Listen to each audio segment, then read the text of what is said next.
I'm your host, Emily Lauren Dick. Welcome to the Tame the Shame podcast, where we celebrate those shamelessly being themselves. We're here to inspire you to live a perfectly imperfect life, embrace the body you've got, and take back your power so you can live the life you want. Stick around if you want to listen to me get comfortably uncomfortable with all the things that make us feel ashamed. Welcome, everyone, to the Tame the Shame podcast show. Today, I'd like to welcome Dara Melanson back to the show. Dara is a relationship coach that has helped women all over the world work through the complexities of love, intimacy, and personal growth.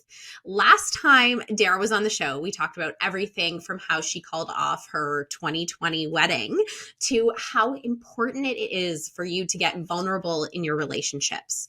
But easier said than done, right?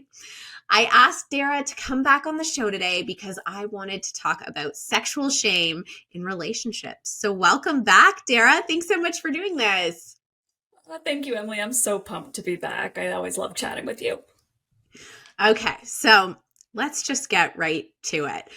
How does shame around sex commonly impact relationships? Quite a lot. Honestly, one of the number one reasons that couples often are seeking professional support is because there's differences that are happening around sex and intimacy. Differences in libido or sex drive, differences in actually the actual act of sex and what they want that to look like, and fears of, is my partner attracted to me? Why don't they initiate more? There's a lot of shame that comes up in that realm. And then also, even when you get specific to the individuals, sex is such an intimate, vulnerable experience. It brings up everything that we are insecure about or feeling pressure about from society. And so there are layers of shame that can really be incorporated into the bedroom if we're not aware of it and kind of working through it, I guess I would say.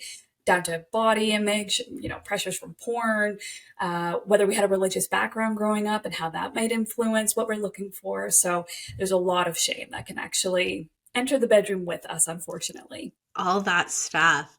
So what is the best way, the first step in addressing sexual shame in a relationship? The first step that I would say is to simply acknowledge that it's there and to acknowledge that shame is, remember, it's the feeling of identifying with something that we are feeling that shame over, right? If we think it's something that happens to everyone, then we might feel embarrassed about something, right? Like tripping up the stairs, we might get that feeling of embarrassment. But shame is this feeling of there's something inherently wrong with me, and that's why this is happening. And so the first step to addressing shame in the bedroom, which is typically, why don't I have higher desire? Why don't I want to do this thing? Why doesn't this feel good, etc., is just to acknowledge that it's there, embrace it, and to be curious about it. With shame, we often are, interestingly enough, shaming the shame, right? We're trying to get rid of it. We're trying to avoid it, suppress it, and that actually impedes our ability to transform that into something that can actually be in a sense, healed or released so that we can just enjoy being intimate with our partner or ourselves. Absolutely. I think there's this common misconception that men are more sexual than women are. Why is this not the case? Yeah, that is a common misconception. And I think there's a lot around gender that has kind of been tossed in the mix. I mean, there are statistics that show that I believe it's 75% of men experience what we call spontaneous desire. Meanwhile, 85% of women experience what we call responsive desire. And so in a way, there are some differences around gender, and I'm, as always, curious around what might influence that. Is that actually based on kind of the genders, or is there culture, generational, the social conditioning? Yeah. Correct. Yeah, but there are some statistics that show there are some differences. But as always, we can kind of move in and out of different styles of sex drive, arousal, etc., depending on what our environment is as well. But yeah, both genders can kind of experience similar things. Yeah. I should say all genders. So I think this might also be tied to, or this idea or this assumption that there is such a huge orgasm gap between men Mm. and women. And why do you think this is? And how can partners enjoy more of an equitable, satisfying experience in the bedroom? I'm really glad you brought this up. And I'm actually a person who very rarely orgasms. Maybe once or twice it's happened for me, and they've been small ones. And I'm 30 years old, and I study relationships and sex, and I've taken workshop courses on orgasms as well. There is a big gap.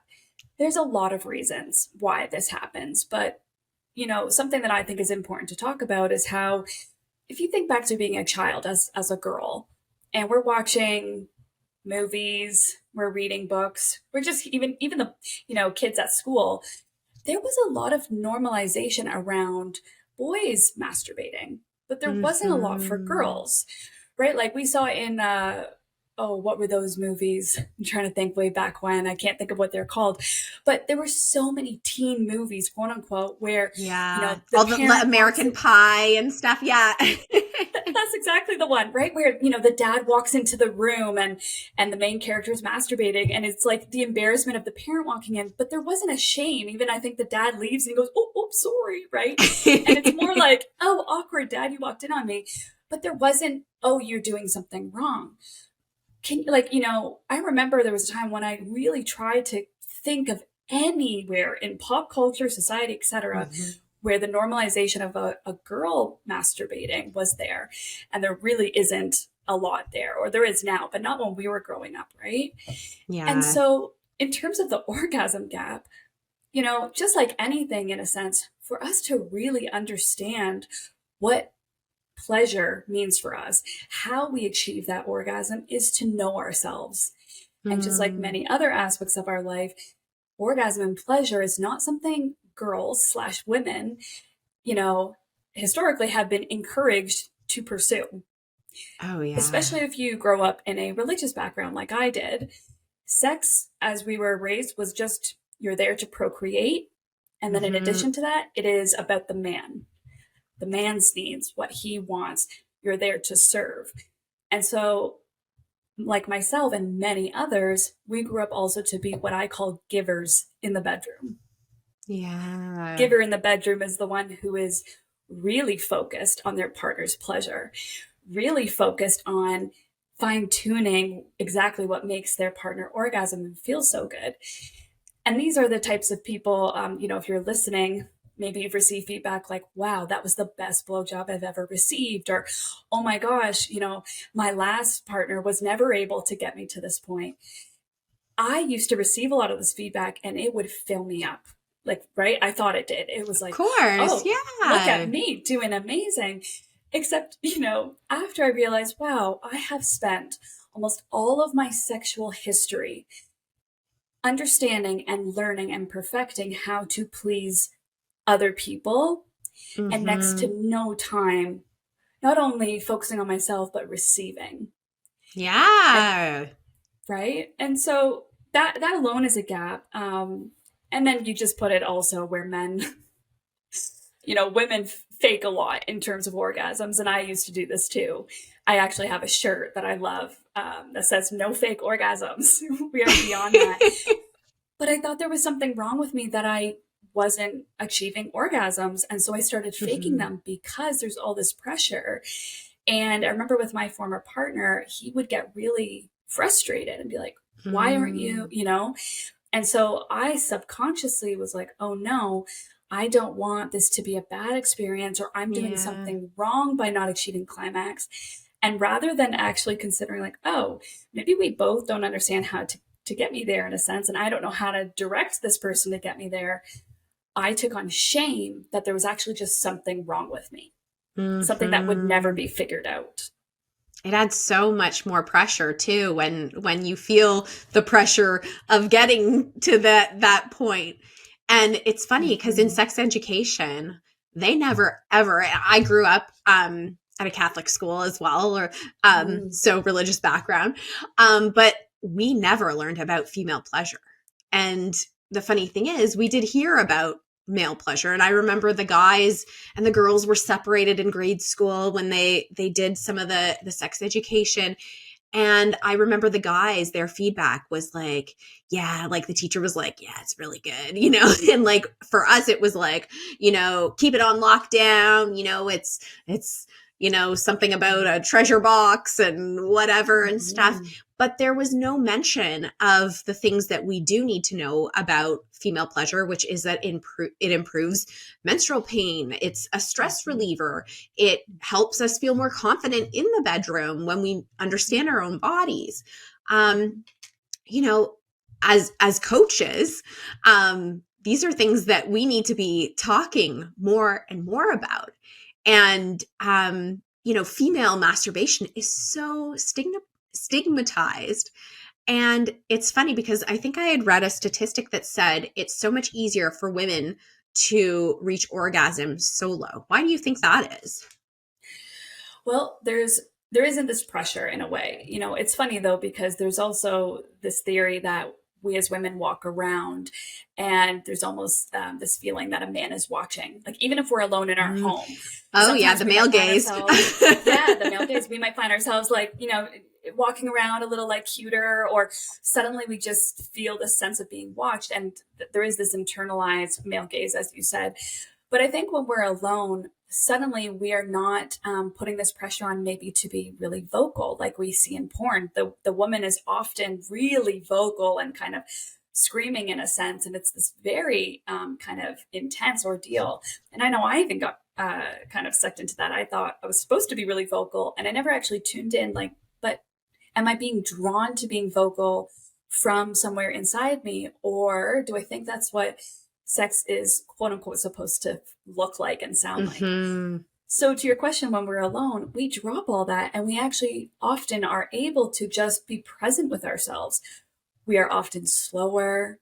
We're often more, intentional with building up our pleasure. We are often more aware of our bodies. We're not worried. What does it look like? How is it folding?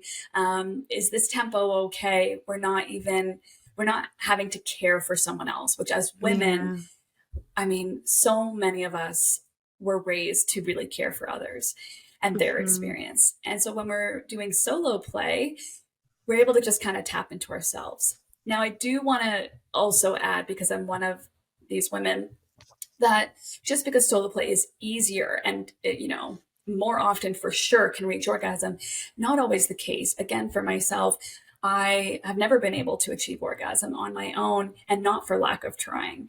And so if there's any, listeners also who struggle with orgasms, this is some of the biggest shame I've carried in my life is like, why is this seemingly, easy for everyone else? I used to ask my friends, like, how do you orgasm? Like, legitimately, please tell me, what do you do?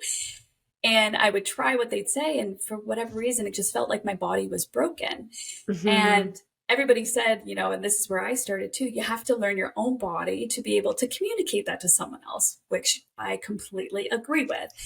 And what happens when you're still not figuring out your own body? Yeah. So to that, I think when we're alone, there's more exploration and curiosity. And I know from my experience, I think there's more intention on the journey and understanding, do I like this? Do I not? Did I like what I was doing before? Whereas, which might make it more, us more capable to actually achieve orgasm. Whereas with a partner, sometimes, it can become more results focused. Yes. Yeah. Right. And I think something has been floating around there, but on the internet, about how we can enjoy the experience, without achieving orgasm, and not to take away from like, oh, it's all about, your male or your partner's pleasure, but also there's things that you can do that don't result in orgasm that are pleasurable. And I think that there's not a lot of conversation going on about that as well, and how we don't even consider, like things like foreplay part of sex, right? Like for me, that's the only way I can orgasm. Like, I mean, very rare with actual penetration. And for so long, I was ashamed of that even, because it was like, oh, well, that's foreplay, not sex. And, you see in the movies and, it's like bing, bam, boom. Well, there's a whole lot more to that. There is a whole lot more. And most women don't achieve orgasm through penetration. And further to that, something I really stand by is, if there's a tip I can share, it's to look at the entire experience as sex and to actually separate penetration from sex. Again, typically Yes. religious people who were raised religious or are religious do view sex and penetration as synonymous, right? Like they either can mean the same thing, and it devalues anything that comes before it or after. When in reality, sex can be, the soft tickling of the back, maybe 2 hours before penetration even occurs. And yes, you can call it foreplay, but I would argue that, I guess for me, why I disagree with that is when I think of, two women having sex. Yes, there is Yeah, sometimes penetration, right? Strap-ons, etc. But of there course. isn't penetration, and that means sex as well. So I think sex is like Yeah. what we define as that pleasurable, intimate experience, that physical experience. But even that, we know with Tantra, you can have energetic orgasms. And would we say that isn't sex? So we all get to kind of define what that means for us. But I know a really helpful tip for me and many of the women I work with, especially when communicating with their partner who's not understanding the importance of slowing down and taking time before penetration, is to really kind of share with them, like, I see this all as sex. So, just like we switch positions in sex and we don't see it as like, oh, that's, something, an issue. Sex can also be switching from providing oral to a really steamy makeout session to maybe some dry humping to maybe some penetration and back to here, and to kind of see that as a form of switching positions as well. I like that. I think that's a great way to look at things. And also I think just having these conversations are really important. Like I was thinking about it the other day, and I've been masturbating since I was probably in my preteens, but the first time I ever talked about it with other women was just after I had my first child. And it was so normalized in the circle of women that I was in that moment. And it felt so like the shame was just like lifted off of my shoulders. But I remember like when it did come up as, in high school and things like that, people would be like, oh, that's disgusting. Or the guys would be like, oh, like, do you touch yourself? And you'd be like, no, and saying those things to your out loud and not claiming that it was a normal thing for you was very, very shameful. And I wish I could go back to high school Emily and tell her to own that shit. I know. Yeah. And anytime we feel dirty or gross or disgusting are all signs we're experiencing shame. That's often the words that, if we don't know it's shame, that's often the words that we kind of could come up with. So even just when you were sharing that, I could see almost like tapping back into high school you. And again, like, yeah, you're right. The guys would or the boys would tease it in a way. And it felt uncomfortable because there wasn't enough normalization. And Yeah. which is really unfortunate. And I mean, when you look at porn as well, I want to call kind of traditional porn, Yes. there is very rarely any footage of the woman receiving. Or if it is, it's kind of, Yeah. her at the beginning and it's very quick and it's for the male's pleasure. It's not even for herself. Mm-hmm. And it's often 0 to 100. It is extremely quick and it's immediate to that penetration. And again, it's more that she's being, in a sense, a tool in traditional porn for the man's pleasure. That's kind of how it used to look. Now, I don't say that to disempower sex workers. That's not what I'm saying. Or No. to say, Yeah. like they, but that's part of kind of the male gaze that porn leads to. And so Mm-hmm. us as, preteens or puberty in high school, watching and consuming porn, that's for many of us where we learned what sex is and how it looks, because for many Mm-hmm. of us, our parents, that just wasn't even a conversation. I know my parents never had a conversation with me around sex. I went and got birth control myself. I just kind of learned from what was available. And so when you're, watching these porn videos of these men just freaking like jackhammering these women, and the woman's just along for the ride and seems to really be enjoying herself, then we take that as, okay, I'm supposed to enjoy that too. Yeah. But nowhere in there is masturbation, a lot of the time. So we just didn't see that. Exactly. And you don't see in traditional porn them using things like lube and other things to make their partner Mhm. feel comfortable. And we have to remember it's film, it's acting, Yes. like Yes. I know there's a lot of different companies that have come out and now are sort of breaking barriers to what is going on with the Mhm. pornography. But like you said, traditional porn and even regular movies and romance novels and stuff, like I am a huge lover of romance novels, but I get really insecure when I read the intimate parts where the woman is just like immediately achieving orgasm after Yeah. penetration, or just like, I'm like, that would not do it for me. Like, Mhm. um, Or the timed so orgasm every time. yeah. Like where they're So able how, to climax together. right? Yeah. Oh yeah. That one actually makes me laugh. Like, I'm like, really? Yeah, the orgasm But on how, demand. yeah. I know, and like 20 times in a row, I'm like, ow. Yeah. So how can we stop comparing our relationships to this kind of like fantasy stuff that we're seeing in the movies and novels and pornography? Yeah, I think, that's a really good question. And I don't know that there's like a super simple answer, but, again, it really is first acknowledging that these are fictional creations. This is not real life. Pornography is not real life. It's a job, it's acting, just like in the movie. Same thing. There's been a script that's been pre written. They've, gone through the actual act of it and the approval and all of that. Like there's so much that goes into creating that. And same with books. And it is based in fantasy and fiction, and there's always kind of an audience that's going to grasp that, but it's not real life. Real life sex is messy. You know it's imperfect, very imperfect. It's I love awkward. Like that. it That really was the is perfect awkward. word. Yeah. I mean, there's sounds that happen and you're like, well, I'll never forget, like in high school, if I queefed or something, like the dread that just I consumes know. my I entire didn't body. fart, I swear. Yeah, and it's like, oh my gosh, or like gas happens or it slips or like things happen. And I mean, that actually is all very normal. And yet again, Mm-hmm. we watch these curated or we read these curated acts of intimacy and we compare ourselves to that, and it's no different than comparing ourselves to a fictional relationship with this happily ever after.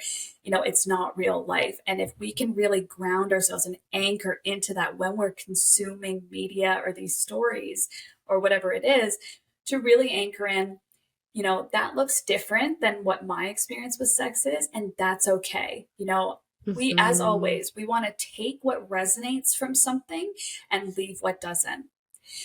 So I maybe for love you, that. if you read the romance, maybe you love the dirty talk. Maybe you love how the man, if it's hetero, how the man speaks to the woman, but you don't love this, like, the orgasm happens immediately or through penetration, Yeah. because that's not your experience. So you don't relate to that. But I know there's been times where I've actually been inspired by the dirty talk dialogue, and I've shared with my partner, I'd like you to say these things to me. But really, in terms of sex, especially in a relationship, or if it's, a situationship or just casual, have those conversations with your partner because that is normal. And I'm kind of segueing. I Mm-hmm. hope this is okay. But No, I this is love another this. thing I see a lot in my practice is this kind of subconscious or conscious even desire that if we get into a relationship with someone we really like or love, that they should just know what turns us on. Mm. That it's just Oh something that yeah. just will come naturally to us. And honestly, most of the time, that's not the case. Most of the time, or not most of the time, almost all of the time, we have to learn, like what worked maybe with a previous partner might not work for who we're with now. And again, it doesn't mean Mm. anything's wrong, but this is actually what it means to honor that we are all unique individuals with our own unique pleasure maps, you could call it, and blueprints of how we get there.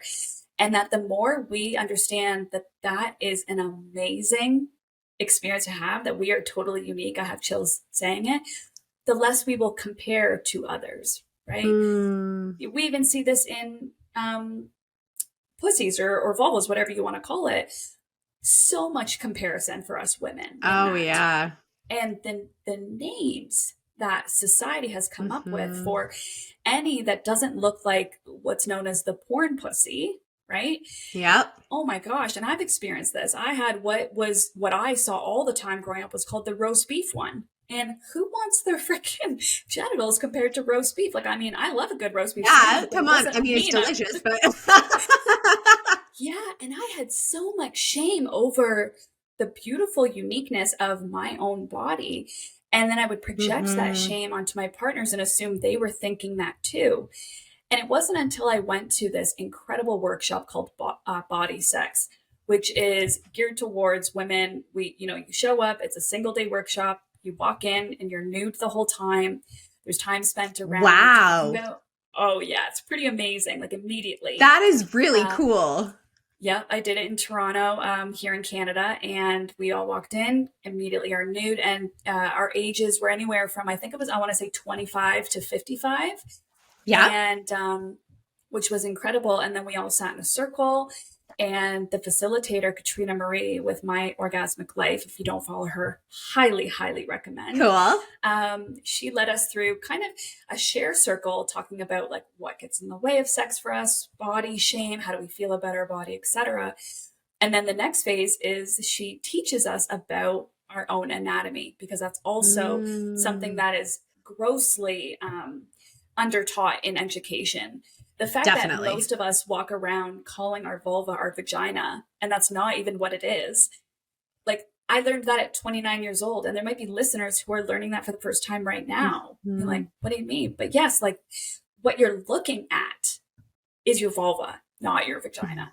Mm-hmm. And what we did is she taught us all about the anatomy and our cervix and our clitoris and how big it actually is and how, to stimulate it. And then one of my favorite parts of this workshop was we each took turns kind of going to, I guess you could see the center of the circle in a way, and sitting with Katrina with a mirror right in front of us. Again, everybody's nude. Wow. Our legs are spread really beautifully, and we had a chance for a few minutes to really take in our own vulva, to look at it, and to really see her while receiving feedback from the other women in the workshop. Like, wow, I really love the color of your vulva. Or, oh, I like how on the right side, your labia kind of That's folds like a amazing. rose. I'll never forget that one. Yeah. And, for me, they were really commenting on, I love that yours is like this mauve color.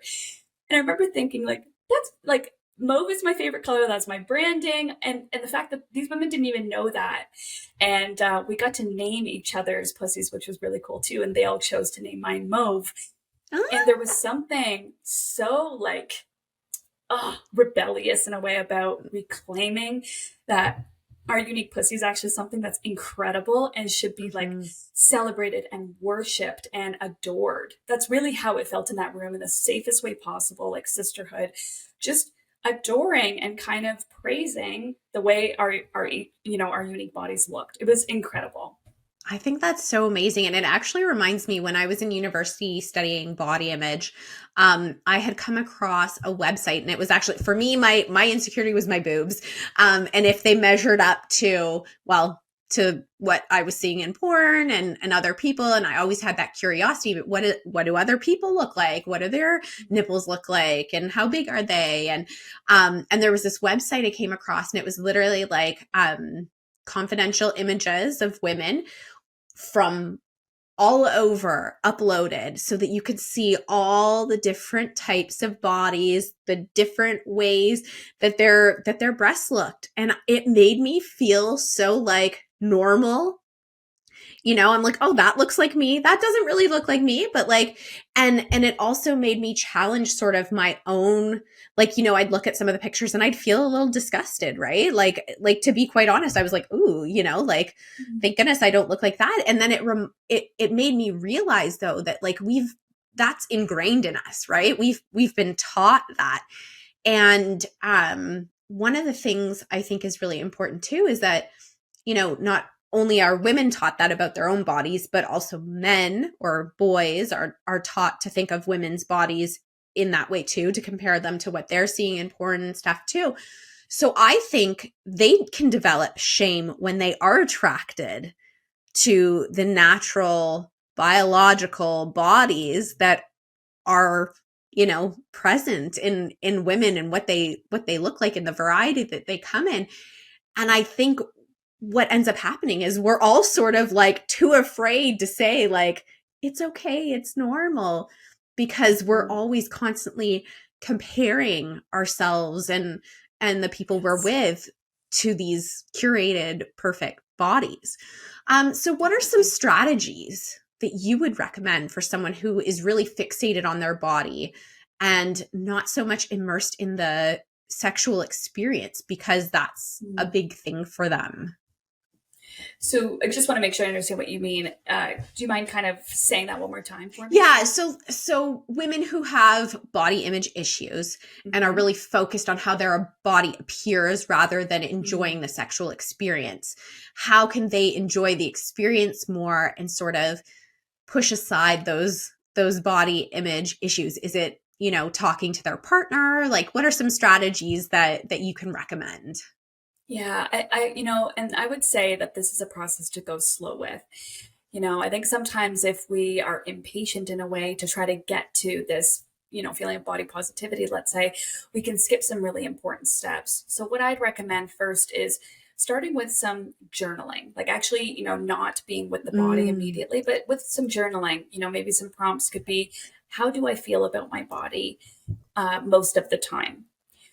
What is it about my body that I feel really good about? What is it about my body that I tend to not like? What parts of my body do mhm, I prefer to hide and why? Maybe what are the statements I've heard about my body in my life, both positive and negative? For me, for example, my mom called my thighs, she would always say, oh, my saddlebags is what she called them. yeah. And it's funny because that's what that generation or trend of body was. That wasn't good.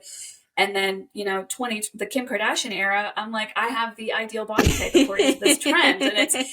And that's another example too. Like body image is really just about what society tells us to love or to hate. Mhm, And, mhm. that radical responsibility of taking ownership. So I would really start with getting curious. You will always hear from me when we are looking at shame or just really trying to understand the way that we view ourselves and the world around us is to always start with curiosity.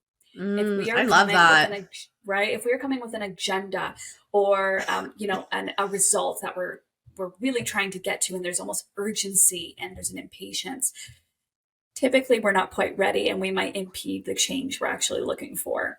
So instead, if we Mhm. can approach getting curious with an open mind and also compassion, that creates so much space within us, like truly within us, to be able to understand, why do I feel this way? Because yes, body image is about the body, but I'm sure it's obviously, you're the expert with it. There's so much in our mind that, it's what we think about our body, how we feel about our body is kind of then what we see in the mirror sometimes. Mhm. And so, if we're in the bedroom and we're thinking about, what does my body look like in this position? Are my boobs hanging weird? Maybe if, they're behind us, we're like, does my butt look weird? We're not actually in our body, which is where we want to be. We are in our head. Mm. And so, what we want to do is slow down. And how we can do that with our partner is actually inviting them into that experience with us, letting them know, oftentimes when we're being intimate, I find myself being pulled from the experience with you because I am so worried about what my body looks like.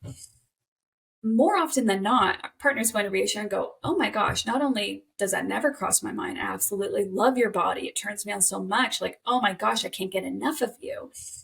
And for some people, they might hear that and it bounces off. But maybe the fifth, sixth, seventh time they hear that, it might start to land, right? Yeah. Another way we can do it, again, once we've done some of those foundational blocks of the journaling, getting curious, is to do mirror work. I often will guide my clients through mirror work as well.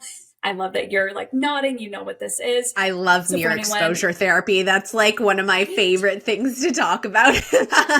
okay, so here we are, and I would love to know, like, if your perspective of it is different or looks different. I'm always curious how the different ways people do mirror work. But for me and how I guide clients is, yeah, just like sitting in front of the mirror, fully clothed to start, and just eye gazing with themselves. And I do this too, really just looking at ourselves, maybe putting a hand on the chest and another on the womb, and just like really feeling like, ooh, I am here with you. I'm seeing you. I'm real.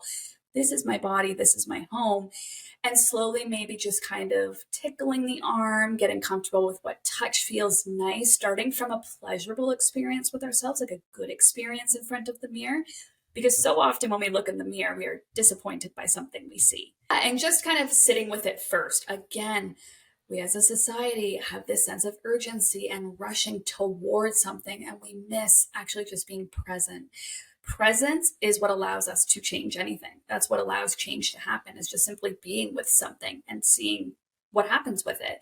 And so when we can sit with our body, we might go, I don't know why in this shirt I always think it's too tight, but I actually can see that there's, space over here, or it's loose on my arms. And we can actually start to really notice what is real, what is true.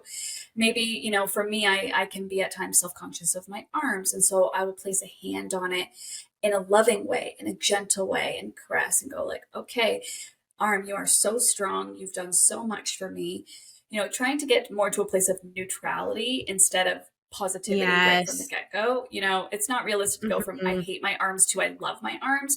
Our mind is going to go, that's Yeah. bullshit. No, I don't. I hate them. And so instead we can go, okay, how can I just be at peace that these arms, it's not about how they look, it's how they function for me.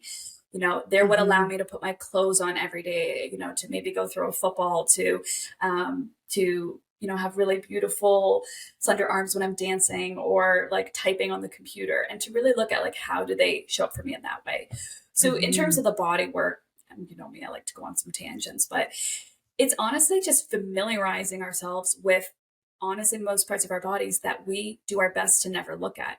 Most women who I work Yes. with are ashamed maybe of their stomachs, and so we don't realize it, but we actually avoid looking at it at all costs, or what we're Yes. insecure about, and then we become unfamiliar with it. My favorite Mhm. example, when clients are kind of like, I don't really know what you mean by that. I look at my body every day, like when I get in the shower or whatever. My favorite example is, ever since we've had selfies or pictures, you know, a lot of us have what we call our favorite side or our favorite angle. And if Yes. you go through our feeds, you might see us always on the right side, or maybe we always have this arm on our hip, or something like that. And we might even get frustrated if somebody takes our side, and we might be like, okay, I need to take another one on Yeah. my side.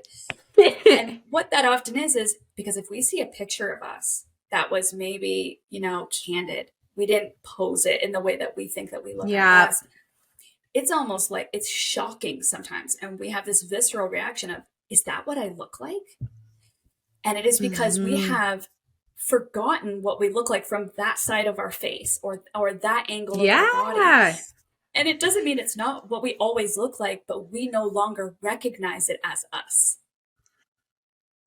Yeah, So like mirror who work is is that? about, And actually yeah. that's yeah, that's one of the things I love the most is the picture exposure Mhm. therapy.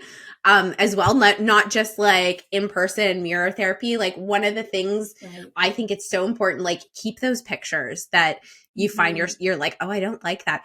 And you know what? Sometimes when you go back and look at them, you're like, "I look amazing here." So, Mhm. if you keep looking at yourself at all the angles, you're going to be more willing to accept those angles. Yes. And then it kind of contributes to that body dysmorphia when you're constantly just seeing that curated version of yourself, right? Yes. Um, and seeing yourself untethered can be very empowering Yeah. if you continue to practice that exposure to your body. And I love to add in like positive affirmations, like as you Mhm. go, like put them around your mirror. I Mhm. find that really helps because we're often Mhm. so fixated. Our immediate thought, when we look at ourselves in the mirror, is to go to the thing that we think is flawed, right? So Mhm. like you said, even if it's a place of neutrality, right? Like my arms are strong or I am strong, put those, up with the pictures or in front of your mirror, and it acts as a reminder that Yeah. you're so much more than those so-called imperfections, right? Yeah, definitely. And, our worth is not defined by our bodies. And that can be a really good starting place, I think, for a lot of women, again, where the kind of more positivity or body love is maybe, within reach right away. Maybe it's just Mhm. outside of reach. A good place to start can be, that we're not defined by our body. That has nothing to do with our Yeah. self-worth and our ability to be loved and to, be successful in this world. And that's just what makes us really small when we kind of adhere to that societal pressure that we are our bodies. That's what society Mhm. and, like all those industries really want us to believe, is that it's in our body. So, if there's Mhm. anyone listening, and I had this too, if you look back a lot and you often think, what the heck was wrong with me? I look amazing here. Or why did I think I looked so this or that? Again, it's a reminder, how we feel about our body has nothing at all to do with our body. Nothing. It's So actually true. about our thoughts and our feelings, the beliefs we have stuck onto our body. For me, which I'm Mhm. constantly working through, is like, bigger arms make me less attractive.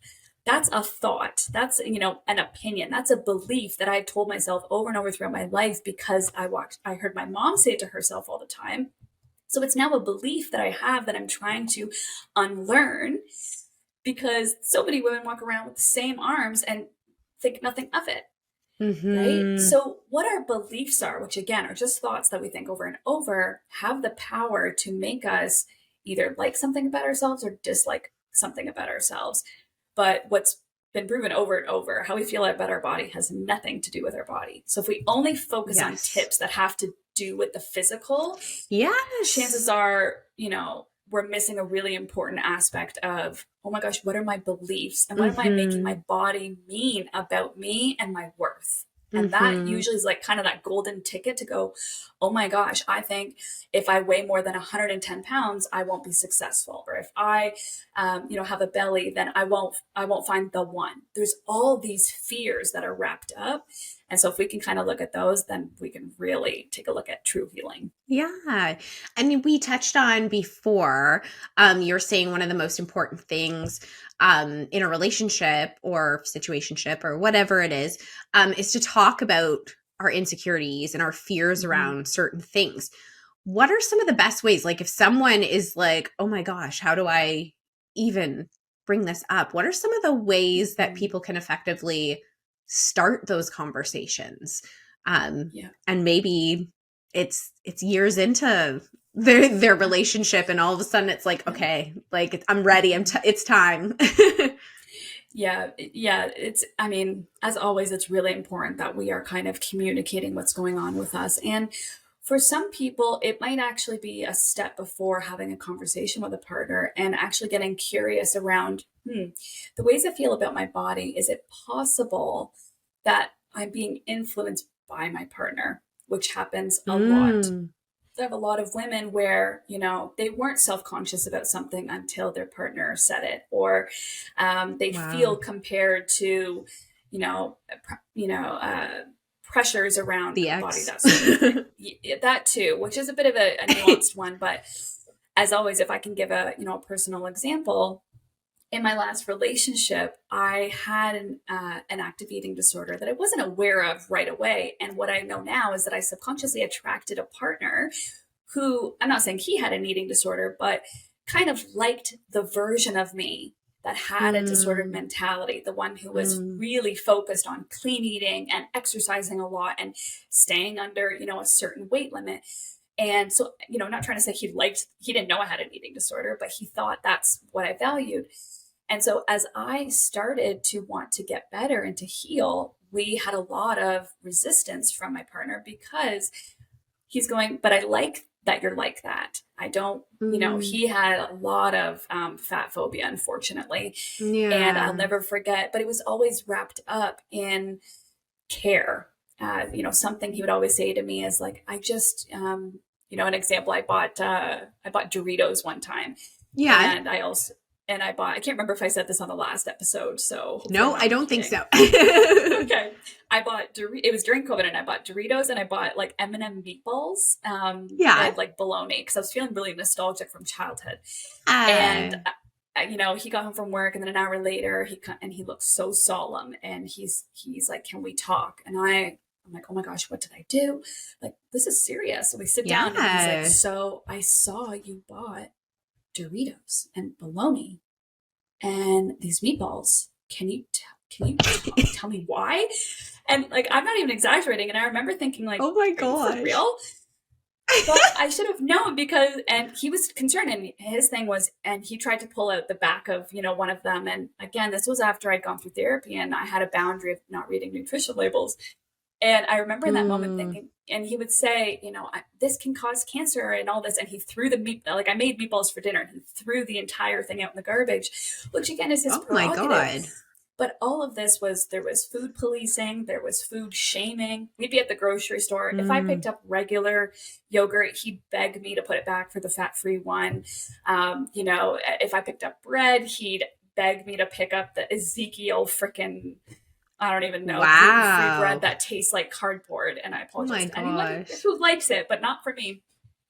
And so it's really important that I share this, because I attempted to have conversations with my partner, but unfortunately, he was not able to hear me, because we had different perspectives of what Mm. quote unquote healthy eating is. And that, for him, it was very food is bad or it is good. And as I went to therapy, I was learning, like, no, it's not like that, right? There's more Mm-hmm. nuance. And in addition to that, it's our partner can influence us in ways where it sounds like it's a nice thing, but it's not always. Mm-hmm. And an example of that is, I have had cankles my whole life. And cankles is another thing in society that is deemed as not attractive, right? And so back then, I was always trying to get rid of my cankles. I thought if I did enough exercise and stuff, they would disappear, because I genuinely thought that. And same with my cellulite. But with the cankles specifically, I remember saying one time, "Oh, I'm so envious of other girls who can wear strappy heels." This was when they were really in a couple of years ago. Mm-hmm. And when I look back, really what I wanted to hear from him was, "You can pull off strappy heels. What do you mean? Like, you just put strappy heels on and you rock them, right? Like, what's different?" And Yeah. instead, he was like, "Well, when you reach a point when you're able to kind of get rid of your cankles, you know what? I'll buy you those strappy heels." And the thing is, he genuinely thought this was a very loving, supportive, encouraging act of service in a way. Like, I really believe Yeah. he thought that. And it was still really shitty. And it confirmed, yes, okay, there is something wrong with my cankles. And even my partner believes this, right? And so, in terms of conversations, it is about having conversations, yes, and making sure, or trying to understand what I'm bringing forward around my insecurities. Is it possible Mm-hmm. my partner might unknowingly kind of mirror them back to me and confirm them, or can they hear me? And making sure that you're grounded Mm. first, and like do some just some reflecting first.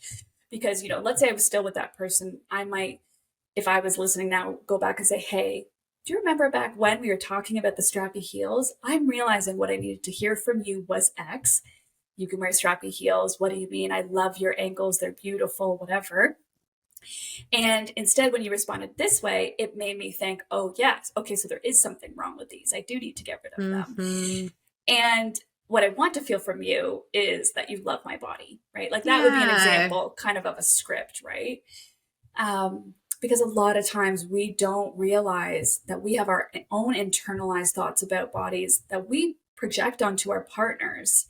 And a lot of the time it is unconscious. So when we're having those conversations with our partner, again, as always, we're going slow, we're being open, we're being curious, and we're not trying to be divisive around it. It isn't like, these are my insecurities and I need you to, show up in these ways, but more to just fill our partner in.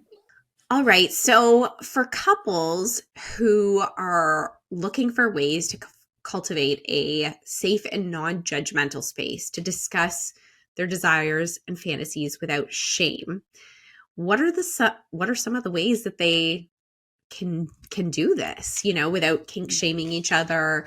Um, and not just early on in a relationship. I think sometimes people, as they learn more about themselves, they kind of can tap into some of these fantasies or desires that they didn't know or that they were ashamed of sort of unleashing, and now it's bubbling up. So how can couples create that safe space to Yes. discuss things like that? Yeah, I love this. And kink, I think, is also really stigmatized when it is a really powerful and beautiful and really connecting way of having intimacy with someone else. And kink, I think, also is important. Kink looks different to everybody. And really, when it boils down to it, Yes. it's doing something that's taboo. But what's taboo for you, Emily, might not be taboo for me. So again, we get to decide what is kinky to us. And I think that's sometimes where we get a little that maybe what we feel is judgment or miscommunication, or, quote unquote, sometimes, people say, so you're vanilla. Like that's a bad thing. If, this person doesn't want to use, BDSM or what it might be. So in terms of Yes. creating a safe environment in a relationship, especially if there's been a precedent already set of a certain style of, sex and intimacy, and now maybe one partner's wanting to kind of introduce, or they've, as you said, have evolved and learned some more, is, really to establish some trust. And so what I would say is, talk to your partner and say, hey, I've been learning a little bit about myself lately, and I've noticed some nudges of wanting to explore some things we haven't before. And Mm. I wondered if you were open to that. So without having to be vulnerable from the get-go and say like, hey, I want you to start, using a whip on me, right? Instead, it's just saying, hey, there's a couple things I maybe want to explore. Are you open?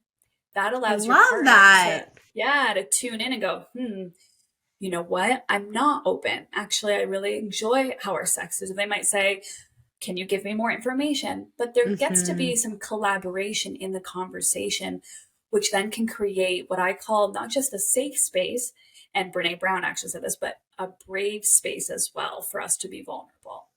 Right? Safety Mm. comes from feeling like we will not be judged for what we're sharing. And that brave space is also trusting that we will be honest and open so that our partner can make decisions that are informed, right? Oh, If we're that's kind of good. beating around the bush, like, I kind of want to try something, hun, and like a little kinky, and you want to try that tonight, they might be like, well, I don't know what you mean. What do you mean? Like, Yeah. that could go in so many directions. They might start kind of getting a little anxious or the backup. So we Yeah. want to be right as clear as we can. Something that I love to do and often recommend to my clients is to start there. And if their partner is open, the follow up is, well, again, there's a couple things I already know. And maybe at that point now they're comfortable. Now that their partner has said, yep, I'm open, they can go ahead and say, I really like feeling like maybe your hand on my throat and that sort of thing. Now, what I want to stress there, because that reminds me, is again, consent is really important, but also technique. A lot Mm. of people will do certain things incorrectly and actually are potentially harmful, specifically the hand around Yes. the throat, Yeah. right?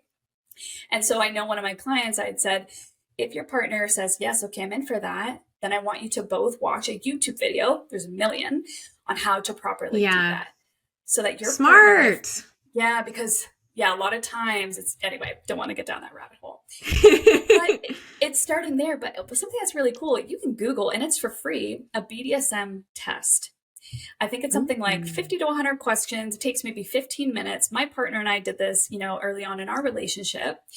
And it was when we were learning each other, but this can happen at any time. And actually, we're a year and a half in. I'd actually love to revisit, have things changed That's as we've so evolved. cool. It's a really cool test. And what it doesn't say, do you like whips? Like, it doesn't say the specific kink, but it will ask you Yeah. questions like, are you open to being urinated on, for example? And Okay. that one Yeah. I know is, yeah, and that is one of the most shamed kinks. And here's the Yeah. thing around the shame is, we really want to be mindful. Are we actually upholding shame in kink? Mm. And we really want to check in with ourselves and look at, ooh, why does that bring something up for me? Where it Yeah. goes beyond, no, I'm not interested in that, and has to go to this Hmm. next degree of, ew, and who would, Ah. right? Again, when it comes to kink and pleasure and intimacy, We get to decide what brings us that pleasure. And there can be a lot of reasons for why something does. For some people, it's reclaiming maybe Mhm. sexual trauma or stuff in their past. For other people, it can just simply be like that is something that, really arouses them. And the more Mhm. we can reduce and remove shame from kink, the more we can get curious and explore. How I look at, in terms of judgment of kink, if you want to say that, Yeah. if if a kink does not cause harm, Mhm. then whatever floats your boat, I am all in for. Yeah. And it doesn't hurt If anyone else, then you're no, good to go. as long as there is enthusiastic, okay, that is the important part, not just consent, but enthusiastic consent from all parties of the experience to have this kink and want to have it, and it brings Mhm. pleasure and no one's causing harm, then I really invite all of us to check ourselves on the kinks that we do shame, right? And actually go within Mm. and go, if I'm doing some of that, are there parts of me that are shaming a kink I may be interested in or Mm. fear judgment? And how can I really like bring that back to myself? Right. I think that's really cool. Yeah. And I mean, what I love about this website, the BDSM, and maybe I could send you the link, you could put it in the show Yes, notes to make it please. easier for people. It's so cool because what it does is it will actually create like a ranking system in a sense at the very end. So it tells you what you might be interested in based on your responses, and it will Ooh. rank them. It'll say, you're 90% masochist, maybe, and maybe 20% child play, right? Where there's some like Mm. age dynamics. So again, it will kind of show you not all, quite a lot of kinks that are available, but it will kind of let you know what ones you really seem to be strongly drawn to and what ones you're not. But what that Mhm. does in a partnership, if we're looking at, a relationship of two people, you can compare your responses and see, oh my gosh, wow, you like maybe to inflict pain in a sense, and I like to receive pain, and yet we've never explored that. So maybe you might try getting a flogger, or you might try using like a different type of slap technique on the bum compared to a smack, right? And so it actually kind of removes some of the vulnerability kind of like face to face in a way. And Yeah. instead, we get to look at our results, which also is kind of fun. That is And fun. I love tests like that. yeah, and when my partner and I did it, his top response, I was like, I didn't expect that. And now I'm like, oh yes, oh yes, and it is like the hottest thing in the world to me. And I didn't realize until I was with a partner that embodied this. Oh my gosh, Mhm. like this actually is exactly what I'm looking for in the bedroom. And so it also creates an opportunity to learn new information about not just ourselves but each other in a safer way. I think that's Yeah, really, really important. yeah. There's So also what do you this app. Mhm. Oh, sorry. Ooh, Really go quick. for There's it. also an app. Yeah. It just came to mind. I don't remember the exact name. Again, I will get it and link it to you. Sounds It might good. be called, I think it's called Official. Okay. This is also an app. I have not used it very much. Actually, my partner is the one who found it. So I am not sponsored. I also am not endorsing this app because I haven't used it enough as a relationship coach to really kind of go for it. But I do know it exists. And there are sections where you can answer questions, like you swipe whether you're into, let's say, whether you're into flogging, let's say. If you swipe Yeah. yes and your partner swipes yes, it lets you know there's a match. But if Oh, you swipe yes and cool. your partner swipes no, I'm not into that, then just nothing happens. Oh, that's interesting. Then there really Yeah. is no like, okay, this is awkward because now they know I like something that they don't. Yeah. So it's kind of like a dating app, right? Where you can swipe Yeah. on someone, but you don't have to be afraid, they're going to know I swiped on them. But, well, actually, if you have the premium plan, you do. But it doesn't kind of let you know unless there's a match. And that can be a safer, maybe more or less Mhm. vulnerable way to approach kink conversations and kind of put that in there and then see what comes from there. Very But cool. kink, between partners, there has to be so much open mindedness and like really staying grounded in a Hmm. non judgmental place because sex and intimacy is already vulnerable enough. And when we add these deeper desires that are often, again, taboo to us, or we might have heard judgment about it in society, or we've seen people's faces switch up if we mention something, or we're on Reddit and we see somebody talk about it, or etc., or religious background. I mean, kink is, for the devil, right? So we want to make sure as partners, we really are grounded in, this is not about judging each other. This is about being curious and really checking in. Ooh, am I into that or no? And it's okay if it's no. In fact, that's amazing if it's a no. Just because somebody is interested in a kink does not mean that their partner needs to explore it. Or sometimes we might identify a kink we're curious in and we don't want to explore it, or we don't want to explore it yet. And an empowered no is incredible, but we want it to be a no that is, I'm saying no to this, not because I'm judging you or I think it's weird, et cetera, but just because when you said it, I realized I got a no from my body. Like, that's just not something I'm interested in, right? And that gets to happen. I think that's pretty amazing and a great way to think of it. And that word that keeps coming up, like that curiosity. And I think that that's really something, if anyone can take anything away, is just get curious about, your sex life and your desires. What do you recommend? Yeah, exactly. Yeah. So what do you recommend when it comes to sexual drive? Like when one person wants to have sex and the other doesn't, how do you navigate that? Yeah, great question. So there's kind of two parts. So the first is to understand there's kind of, literature coming out around different types of desire, or what we call sex drive or libido. So there's responsive desire and spontaneous desire. Spontaneous desire is, we talked about it earlier. Again, it's typically men are the ones who exhibit it, but it's also what we see in porn, in movies, in books, etc. It's when it's like 0 to 100. And it's like that horniness. It's that feeling of, oh my gosh, I looked at my partner and just suddenly I'm ready to rock. My body's ready to go. Yeah. And women and people in general typically experience spontaneous desire early on in a relationship. And if they're actually someone who's more responsive, they'll eventually kind of settle back into that category. But that can add shame and confusion for both partners when in the beginning, the partners seem to be spontaneous and then it kind of teeters off. And this causes a lot of miscommunication, misunderstanding between partners, because one might say, you never initiate anymore and you used to. Like, let's say it's a man to a woman in a hetero relationship, and he'd say, I feel like I'm always the one who's initiating. This is the common complaint in therapy between couples. Yes. I feel like I'm always the one initiating, or if I do, you constantly reject me, and I feel like you're not attracted to me anymore. You don't want to be intimate with me anymore. You're always too tired, etc. And it's because in the beginning they thought that's, kind of the way it could work. But then the responsive desire, on the other hand, which again, 85% of women have responsive desire, myself included. And this is when we are responsive to desire through our mind. So we are responsive to our environment. Maybe that day's it's a good day. We're not experiencing stress. Perhaps our partner sent us like a flirty text message when they were at work, saying like, I just can't wait to see you tonight. You looked so good. And, you're, when you were getting ready for work this morning or something like that. And we have time to respond and see if that desire builds. So with couples, and a kind of an easy way that people remember them is spontaneous desire is like sexy body is kind of the slang. Okay.